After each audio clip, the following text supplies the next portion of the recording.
Islam es la segunda religión con más adeptos del mundo, cerca de 1.300 millones de fieles.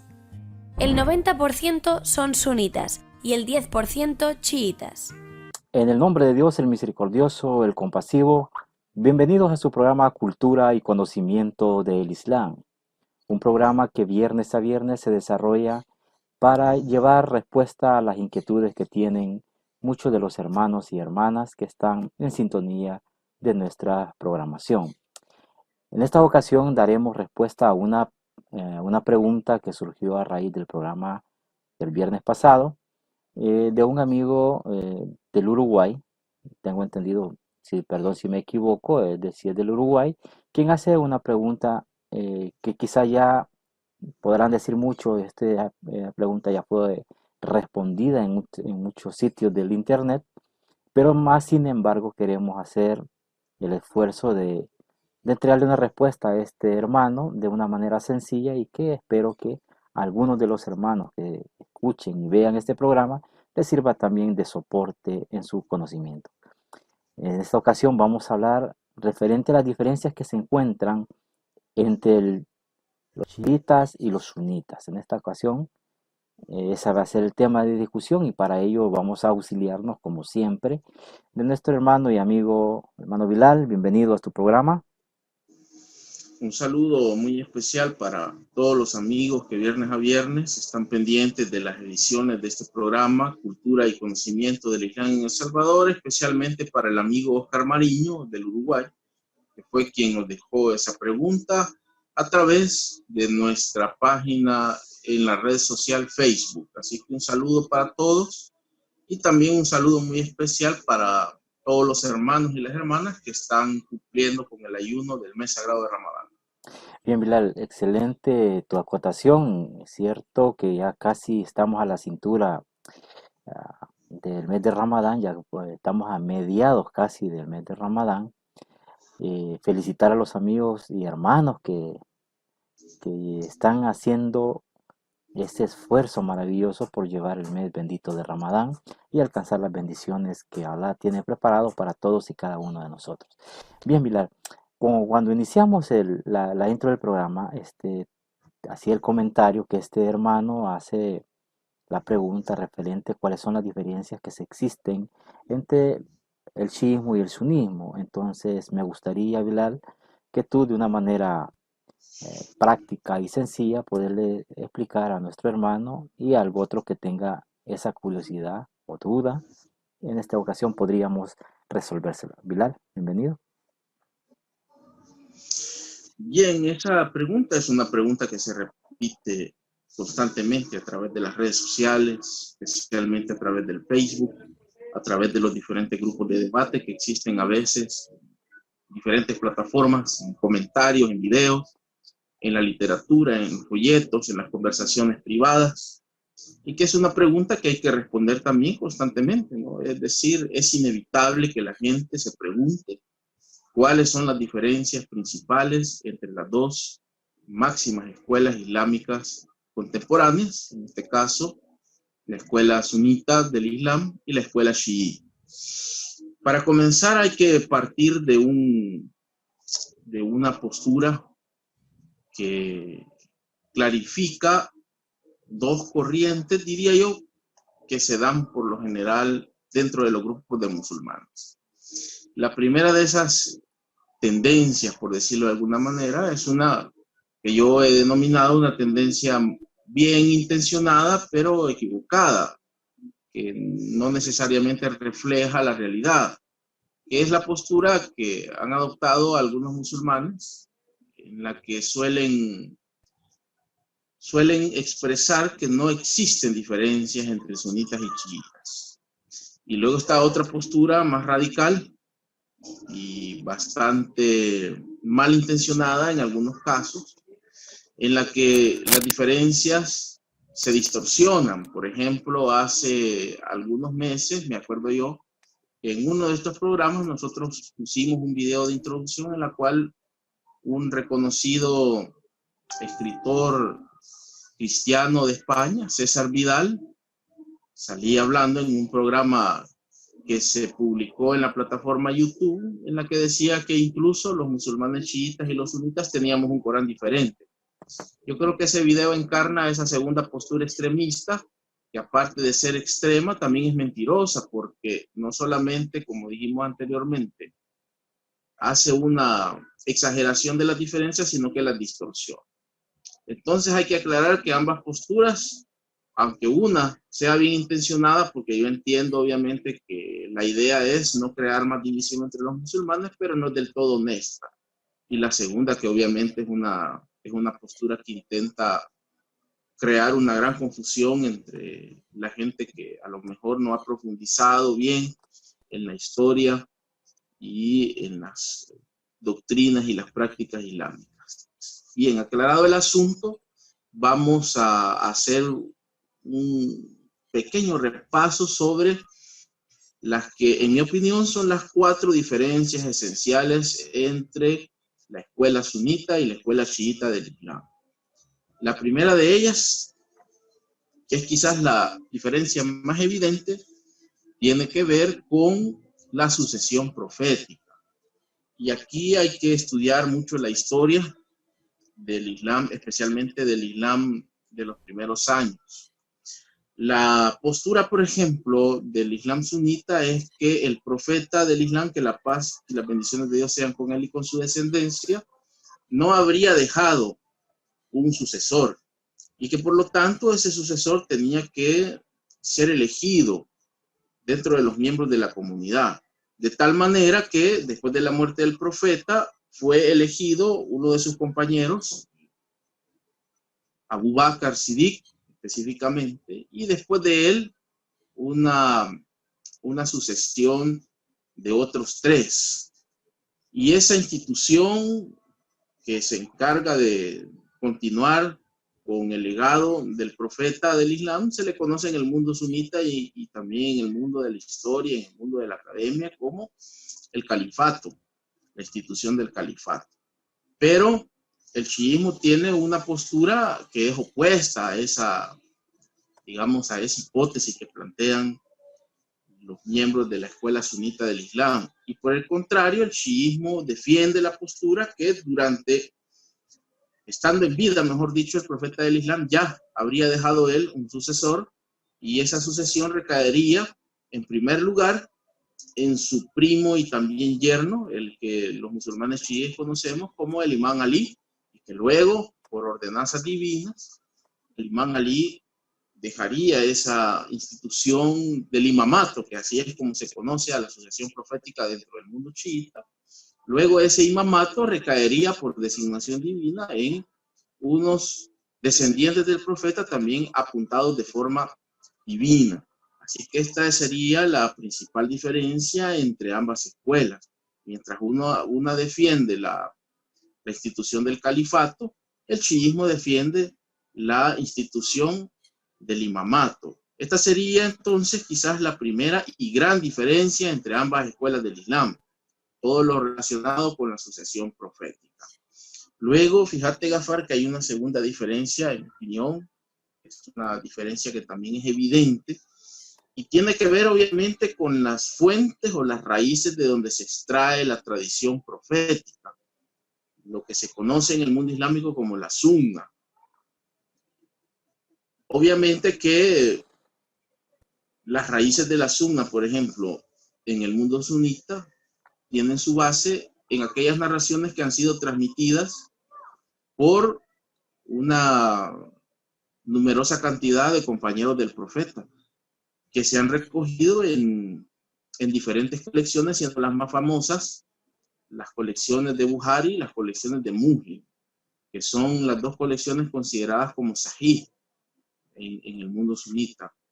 Es una especie de canon de colecciones de hadices que incluye otras 4 colecciones más y que tienen como fuente lo que algunos compañeros transmitieron como palabras, como sermones o como acciones del profeta del Islam. Por otro lado, la escuela chiita del Islam tiene una raíz diferente de la sunna del profeta del Islam. Para la escuela chiita del Islam, las transmisiones proféticas vienen a través, o mejor dicho, que el canal por el cual se han transmitido estas tradiciones y este conocimiento profético es precisamente la familia del profeta del Islam y algunos de sus compañeros, por ejemplo, Salman al-Farsi o Abu Dhar, por ponerte algunos ejemplos. Entonces, ahí también, en la fuente de la Sunna, hay una diferencia, por lo menos en cuanto al origen de las transmisiones. Esta es la segunda diferencia, en mi opinión, que uno puede encontrarse en la literatura y en los libros que explican la historia del Islam. La tercera diferencia ya tiene que ver con un aspecto doctrinal, que es la cuestión de la justicia divina.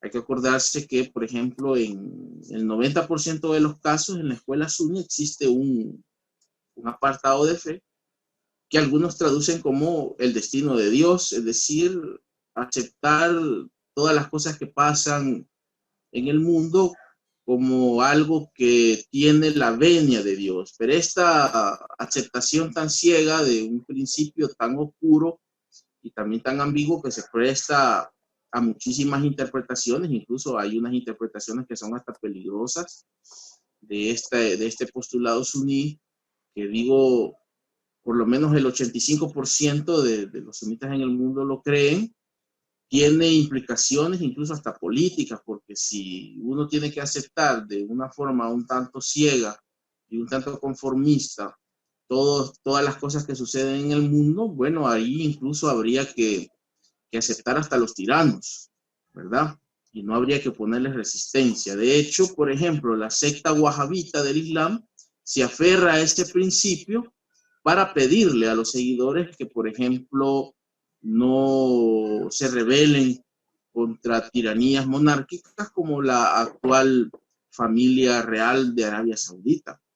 Por el contrario, el chiismo tiene un aspecto doctrinal que nosotros conocemos como la justicia divina, que quiere decir que no todas las cosas que pasan en el mundo cuentan con el beneplácito de Dios. Es decir, hay algunas decisiones que toman los seres humanos que, en lugar de contar con el beneplácito de Dios, son del disgusto de Dios, y que a través del Sagrado Corán y a través de las narraciones proféticas se ha dicho que, por ejemplo, un musulmán tiene todo el derecho de rebelarse contra la tiranía y contra la maldad. De hecho, hay un principio islámico que se practica mucho en el Islam chiita, que dice que uno tiene que encomendar lo bueno y tiene que combatir lo malo, que de hecho tiene una relación estrecha con el tema de la justicia divina.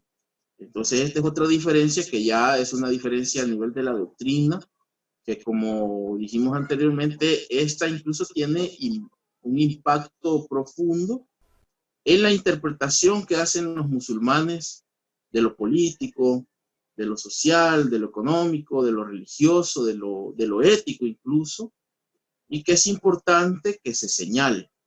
Esta sería una diferencia a nivel de la doctrina. Hay otras diferencias, obviamente, que no las vamos a tocar en este programa porque hemos decidido hacer esta intervención breve. De hecho, hace algunos meses, el año pasado, no me recuerdo si en noviembre o diciembre del año pasado, hicimos un programa más o menos largo sobre este mismo tema, que puede consultarse tanto en nuestra página en la plataforma de YouTube, como en los videos pasados que están también en nuestra página oficial en Facebook. Así que si el amigo Oscar Mariño, que fue quien dejó esta pregunta, quiere un poco más de detalle, puede abocarse a consultar la biblioteca de videos que está colgada precisamente en estas dos redes sociales. Para continuar, y quizás para ir cerrando este breve programa en respuesta a lo que el amigo Oscar Mariño ha planteado, hay una cuarta diferencia que tiene que ver con las prácticas del Islam. Y esta diferencia está relacionada con un impuesto que se paga de forma anual. En el mundo chiita, este impuesto lo conocemos con el nombre del hums, que es un 20% que se paga de forma anual y que está destinado para ayudar a los descendientes pobres de la familia profética y también para ayudar al imán Mahdi, que es el 12º imán de la creencia chiita y que también es un personaje importante dentro de la escatología del mundo suní. Entonces, este impuesto, el Hums, también constituye una diferencia entre las prácticas de la escuela suní y la escuela chiita. Luego hay otras cosas que son un tanto polémicas que por el tiempo no vamos a abordar en este programa, como por ejemplo está la cuestión del matrimonio temporal, conocido como muta dentro del chiismo, que es una práctica que desata en algunos casos cierta controversia entre las dos escuelas islámicas. Y que bueno, hay por ahí algunos libros que han sido escritos para explicar en qué consiste esta diferencia. Pero bien, esas cuatro son, en mi opinión, las cuatro diferencias esenciales entre las dos escuelas principales contemporáneas del mundo islámico. Excelente, Vila, lo que tú dices es cierto. Ya hace unos meses tocamos este tema, creo que fue más amplio y es una buena opción, así como tú remites a estos hermanos que se dirija a la biblioteca de videos que tenemos en YouTube o en Facebook para que pueda consultar información mucho más amplia. En esta ocasión solo es más que todo el hecho de darle una respuesta corta y en vista también que la modalidad que tenemos ahorita no nos permite distanciarlos de mucho tiempo para poder extendernos en la temática. Creo, Bilal, que es una respuesta bastante puntual y podrá de alguna manera suplir las curiosidades y las dudas que tiene el hermano. Unas últimas palabras para irnos despidiendo, Bilal. Sí, por lo menos yo diría que a nivel básico, ¿no? A nivel superficial, estas son unas diferencias que pueden ayudarle al amigo Oscar Mariño del Uruguay para que él haga una investigación obviamente más profunda y pueda encontrar él muchos otros detalles sobre estas diferencias que le ayuden a incrementar sus conocimientos sobre la historia del Islam. Un saludo muy especial, como lo dijimos en la introducción de este programa, para todos los amigos que viernes a viernes están pendientes de las transmisiones de este programa. Hoy, obviamente, por la situación mundial que afecta prácticamente a los 5 continentes, nos vemos en la obligación de tener que grabar estos programas a través de ciertas aplicaciones que en algunos casos presentan ciertos problemas técnicos que nos impiden, digamos, extendernos como nosotros quisiéramos y que a veces también tienen ciertas repercusiones en la calidad del sonido y de la imagen, pero es lo que nos toca en estos momentos, ¿no? Abocarnos a estas aplicaciones para poder seguir transmitiendo las ediciones del programa Cultura y Conocimiento del Islam en El Salvador y también reiterar mis felicitaciones y mis saludos de mucho respeto para todos los hermanos y las hermanas que están cumpliendo con el ayuno del mes sagrado de Ramadán. Excelente, Bilal. Como dice el hermano, ha sido un programa corto y en vista de que también estas plataformas nos facilitan el poder conversar de una manera práctica, pero también nos dificulta con el hecho que no tenemos las condiciones idóneas, perdón, para poder comunicarnos, dado que hay mucha interferencia en nuestros lugares de habitación, hay mucha ruido en el exterior, aparte de la estridencia que podría haber.